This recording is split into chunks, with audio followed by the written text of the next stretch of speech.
आज हामी कुरा गर्नेवाला छौँ मोनेटरी पोलिसी।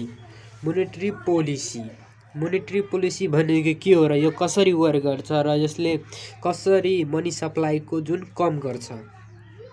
त monetary policy refers to the action undertaken by a nation's central bank to control money supply and achieve sustainable economic growth. जुन छ नि के भन्छ मोनेटरी सप्लाई, मनी सप्लाई जुन मार्केटमा मनी सप्लाई हुन्छ त्यसलाई कसरी कन्ट्रोल गर्ने, मनी सप्लाई जुन हुन्छ त्यसलाई कन्ट्रोल गर्ने काम गर्छ मोनेटरी पोलिसीले। मोनेटरी पोलिसीले जुन मार्केटमा मनी सप्लाई भएको हुन्छ, जुन बढी या बढिरहेको हुन्छ त्यति बेला कसरी कन्ट्रोल गर्ने त्यो सप्लाई, मनी सप्लाईलाई, त्यसलाई भन्छ हामी मोनेटरी पोलिसी। त यो मोनेटरी पोलिसी कसरी वर्क गर्छ र मोनेटरी पोलिसी भन्नाले के बुझिन्छ भन्ने कुरा हामीलाई यसरी थाहा पाउँछ। मोनेटरी पोलिसी जस्तै मार्केटमा कुनै बेला बढी मनी सप्लाई भएको हुन्छ, कुनै बेला कम भएको हुन्छ, त्यसलाई कन्ट्रोल गर्छ यो मोनेटरी पोलिसीले। त जुन मोनेटरी पोलिसीले कन्ट्रोल कसले गर्छ, जसले जुन हुन्छ एउटा सेन्ट्रल बैंक, जस्तै नेपालमा सेन्ट्रल बैंक हो एनआरबी, नेपाल राष्ट्र बैंक हो, र त्यसको तलपट्टि हुन्छ मेम्बर बैंक हो। सेन्ट्रल बैंकहरू विभिन्न खाले बैंकहरू हुन्छ, जस्तै इन्डियामा छ आरबिआई बैंक, त्यसले कन्ट्रोल गर्ने काम गर्छ। सेन्ट्रल बैंकको हातमा हुन्छ यो जम्मै यो मोनेटरी पोलिसी, र एउटा हुन्छ फिक्सल पोलिसी जुन योभन्दा अगाडिमा हामी कुरा गरिसकेछौँ। अनि त्यो यसबाट मोनेटरी पोलिसीले कन्ट्रोल गर्ने काम गर्छ मोनेटरी पोलिसीले। हामी यो सेन्ट्रल बैंक हो जुन मेन हो सेन्ट्रल बैंकले सबै यो कन्ट्रोल गर्छ। त मोनेटरी पोलिसीले दुई तरिकाबाट यो मनी सप्लाईलाई कन्ट्रोल गर्ने काम गर्छ। एउटा हो एक्सपेन्सनरी मोनेटरी पोलिसी, एउटा हो कन्ट्र्याक्सनरी मोनेटरी पोलिसी।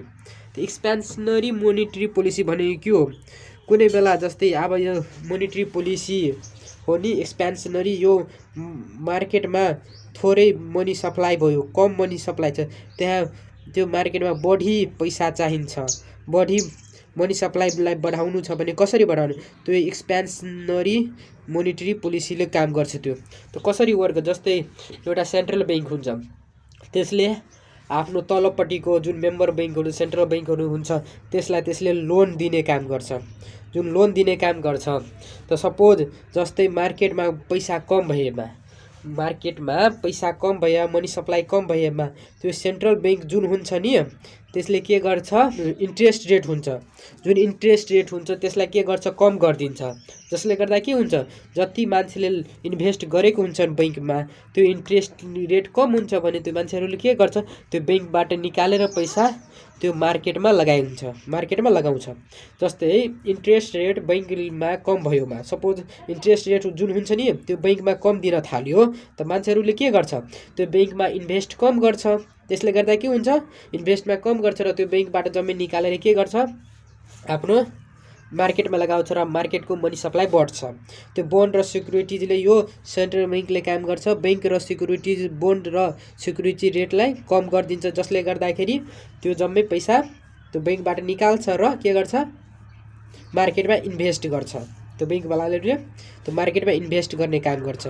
अनि एउटा हुन्छ कन्ट्र्याक्सनरी मोनेटरी पोलिसी, जसले गर्दा के हुन्छ कि मनी सप्लाई बढी भएकोमा त्यो कसरी गर्छ, त्यसलाई मनी सप्लाईलाई कसरी कम गर्ने, जस्तै मनी सप्लाई मार्केटमा बढी भएमा त्यसले के गर्छ, त्यो सेन्ट्रल बैंकले जो इन्ट्रेस्ट रेट हुन्छ नि, जो इन्ट्रेस्ट रेट दिएको हुन्छ 7% 6% जति हुन्छ, त्यो जम्मैलाई के गर्छ, त्यो इन्ट्रेस्ट रेट बढाइदिन्छ। त्यो के गर्छ, त्यसले त्यो बैंकले के भन्छ, त्यो सबै लगानी के गर्छ, तब सबै मार्केटबाट निकालेर सबैले बैंकमा लगानी गर्छ, बैंकमा डिपोजिट गर्ने काम गर्छ।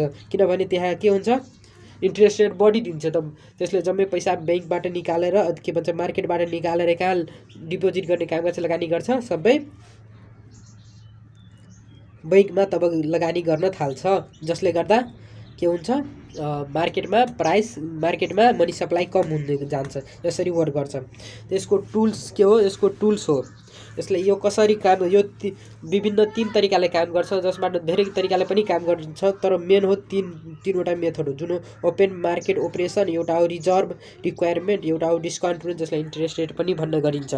सबभन्दा पहिला हामी ओपन मार्केट ओपरेसन भन्नेमा कुरा गर्छौँ। ओपन मार्केट ओपरेसन जुन मार्केटमा हुन्छ नि, जस्तै सेन्ट्रल बैंक हो, त सेन्ट्रल बैंकमा जस्तै मार्केटमा मनी सप्लाई भयो, मनी सप्लाईलाई कसरी, जस्तै बढी भयो सप्लाई, त्यसलाई जस्तै ओपन मार्केट, जस्तै मार्केटमा इन्फ्लेसन भएमा मनी सप्लाई बढी भएमा के गर्छ सेन्ट्रल बैंकले, के गर्छ भने ओपन मार्केटमा जस्तै सेन्ट्रल बैंकले आफ्नो इन्ट्रेस्ट रेट जुन हुन्छ नि, त्यसलाई के गर्छ बढाइदिन्छ, जसले गर्दा के हुन्छ, जति मार्केटमा पैसा हुन्छ जम्मै जति पैसा मार्केटबाट निकालेर सबै डिपोजिट गर्न थाल्छ र सबै बैंकमा लगानी गर्न थाल्छ, इन्भेस्ट गर्न थाल्छ। र मनी सप्लाई कम भएमा त्यो इन्ट्रेस्ट रेट कम गरिदिन्छ, जसले गर्दाखेरि त्यहाँबाट सबै डिपोजिट निकालेर त्यो सबै मार्केटमा इन्भेस्ट गर्न थाल्छ। अर्को हुन्छ रिजर्भ रिक्वायरमेन्ट। सेन्ट्रल बैंकले एउटा तोकेको हुन्छ कि यति जति हरेक डिपोजिट हुन्छ त्यो डिपोजिटमा 80% मात्र रिजर्भ गरेर राख्ने र बाँकी जति हुन्छ त्यसलाई जम्मै लोन दिइहाल्ने र त्यसलाई सबै इन्भेस्ट गरिदिने। रिजर्भ रिक्वायरमेन्ट के हुन्छ, सबैले एउटा के भन्छ, सेन्ट्रल बैंकले एउटा रेट दिएको हुन्छ। रिजर्भ भनेको के हो भने बैंकमा जति मान्छेले डिपोजिट गर्छ त्यसमा हरेक डिपोजिटमा एउटा रिजर्भ राखेको हुन्छ कि यति पैसा, जस्तै 1 लाख दियो त्यसको 10,000, 1 लाख दियो त्यसको 10,000 जम्मा गर्ने र जति 90,000 हुन्छ त्यसलाई मात्र लोन दिन पाउने। त्यस्तै रिजर्भ जुन 10,000 राखेको हुन्छ त्यसलाई भन्छ रिजर्भ। त्यो रिजर्भमा त्यस्तै हुन्छ कि सेन्ट्रल बैंकले एउटा तोकेको हुन्छ कि हरेक डिपोजिटमा यति रिजर्भ राख्ने, बाँकी सबै लगानी गर्ने। जस्तै मार्केटमा मनी सप्लाई बढी भएमा, मार्केटमा मनी बढी भएमा त्यो सेन्ट्रल बैंकले एउटा जारी गर्छ कि रिजर्भ बैंकमा जुन रिजर्भ हुन्छ त्यसलाई बढाउने कि घटाउने। त सपोज मनी मार्केटमा त्यो के भन्छ, मार्केटमा मनी सप्लाई बढी भएमा त्यो मनी सप्लाईलाई कम गर्नका लागि के गर्छ, त्यो जति रिजर्भ छ त्यसलाई बढाइदिन्छ। जस्तै पहिला 10,000 राख्थ्यो त अब 50,000 राख्छ, जसले गर्दा के हुन्छ, अब त्योसँग 50,000, त्यो बैंकवालासँग 50,000 मात्र, त्यो अब 50,000सम्म मात्र डिपोजिट गर्न पाउँछ, त्यो इन्भेस्ट गर्न पाउँछ। त्यसले गर्दा के हुन्छ, मार्केटमा मनी सप्लाई कम हुन्छ, मार्केटमा मनी सप्लाई कम हुन्छ, जसले गर्दा त्यो मेन्टेन हुन्छ। र गर्दाखेरि मार्केटमा मनी सप्लाई कम भएमा, कम बेलाखेरि कसरी काम गर्छ भने त्यो जुन रिजर्भ रेट राखेको हुन्छ नि, त्यो रिजर्भ रेटलाई के गर्छ, 0% गर्छ, कम गरिदिन्छ। त्यसलाई कम गर्दाखेरि के हुन्छ, पहिला 1 लाख थियो त अब 10,000, त अब त्यो 1,000 मात्रै रिजर्भ गर्न पाउँछ या 0 गरिदिन्छ। जसले गर्दा के हुन्छ, 1 लाखको 1 लाख नै इन्भेस्ट गर्न पाउँछ, जसले गर्दा मार्केटमा मनी सप्लाई बढ्छ। एउटा हुन्छ डिस्काउन्ट रेट, जसले यो सेन्ट्रल बैंकले दिने गर्छ, अरू बैंकलाई लोनको थ्रु दिने गर्छ। जस्तै बैंकले सेन्ट्रल बैंक जुन हुन्छ एनआरबी छ, नेपाल राष्ट्र बैंक, त्यसले सबै बैंकलाई लोन दिने काम गर्छ। जस्तैखेरि यो जुन छ त्यो लोन थोरै इन्ट्रेस्ट रेट, यसको डिस्काउन्ट रेट पनि भन्ने गर्छ, त्यसलाई इन्ट्रेस्ट रेट बढाइदिएमा बैंकहरूले के गर्छ, त्यो कम लिने गर्छ अनि कम इन्भेस्ट गर्ने। जस्तै मार्केटमा मनी सप्लाई बढी भएमा त्यो बैंकले के गर्छ कि आफ्नो रेट, जुन डिस्काउन्ट रेट छ, जुन सेन्ट्रल बैंक हुन्छ, जसले के गर्छ, जस्तै मार्केटमा मनी सप्लाई बढाउनु छ भने त्यसले आफ्नो डिस्काउन्ट रेट भनेको बैंकहरूलाई जति बेला जरुरी परेको पैसा हुन्छ त्यो सेन्ट्रल बैंकबाट लोन लिने गर्छ, र लोन लिएपछि त्यो तब मान्छेहरूमा लोन दिने गर्छ, इन्भेस्ट गर्ने काम गर्छ त्यो बैंकले। त सबभन्दा पहिला त्यो एनआरबी बैंकसँग लिन्छ। त्यो जुन इन्ट्रेस्ट रेट छ नि, एनआरबीले दिने इन्ट्रेस्ट रेट, जस्तै मार्केटमा मनी सप्लाई बढाउनु छ भने त्यो इन्ट्रेस्ट रेट हुन्छ, जो डिस्काउन्ट रेट छ, त्यो सेन्ट्रल बैंकले आफ्नो डिस्काउन्ट रेट कम रेट गरिदिन्छ। त्यसले गर्दा के हुन्छ कि बैंकहरूले बढी लोन लिन्छ अनि त्यो लोन लिएपछि अरूलाई पनि दिइहाल्छ, फेरि बढी दिन्छ अनि सस्ता हुन्छ भने बढी पैसा लिन्छ र बढी लोन गर्छ, लोन लिनेपछि बढी लोन दिन्छ, इन्भेस्ट बढी गर्छ।